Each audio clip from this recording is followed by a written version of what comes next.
கரூர் மாவட்டம் குளித்தலை அருகே உள்ள ஹோட்டலில் மதுபோதையில் 2 இளைஞர்கள் ரகளையில் ஈடுபட்டிருக்கின்றனர். அதனை அண்மை செய்தியாக பார்த்துக் கொண்டு வருகிறோம். இதுகுறித்த முழு விவரங்களை வழங்க செய்தியாளர் கிருஷ்ணமூர்த்தி நம்மோடு இணைப்பில் காத்திருக்கிறார். கிருஷ்ணமூர்த்தி, வணக்கம். விவரங்கள் நிச்சயமாக கரூர் மாவட்டம் குளித்தலை சுங்கக்கட்டு அருகே ஆறுபடை என்ற பெயரில் ஹோட்டல் இயங்கி வருகிறது. இந்த கடையில் இன்று காலை 2 இளைஞர்கள் மது போதையில் புரோட்டா பார்சல் வாங்கிவிட்டு பணம் தராமல் வெளியே சென்று விட்டு மீண்டும் வந்து ரோஸ்ட் கொடுங்கள் என்று கேட்டுள்ளனர். அதற்கு கடை உரிமையாளர் கந்தசாமி பில் கேட்டதாகவும் அதற்கு பில் இல்லை என தரமாட்டியா என்று கேட்டு மிரட்டியுள்ளனர்.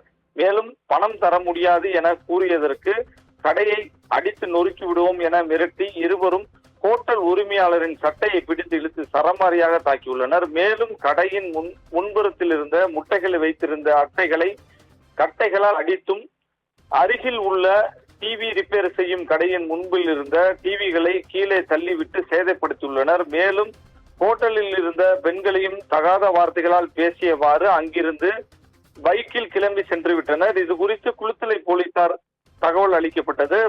சம்பவ இடத்திற்கு வந்த போலீசார் 2 இளைஞர்கள் பற்றி விசாரணை மேற்கொண்டனர். மேலும் 2 இளைஞர்களை மீண்டும் மட்டும் கைது செய்து காவல் நிலையத்தில் வைத்து விசாரணை மேற்கொண்டு வருகின்றனர். இச்சம்பவத்தில் கடை உரிமையாளரை தாக்கும் குறித்த சிசிடிவி காட்சிகள் தற்பொழுது வெளியாகி அப்பகுதியில் பரபரப்பை ஏற்படுத்தியுள்ளது. நவீனா,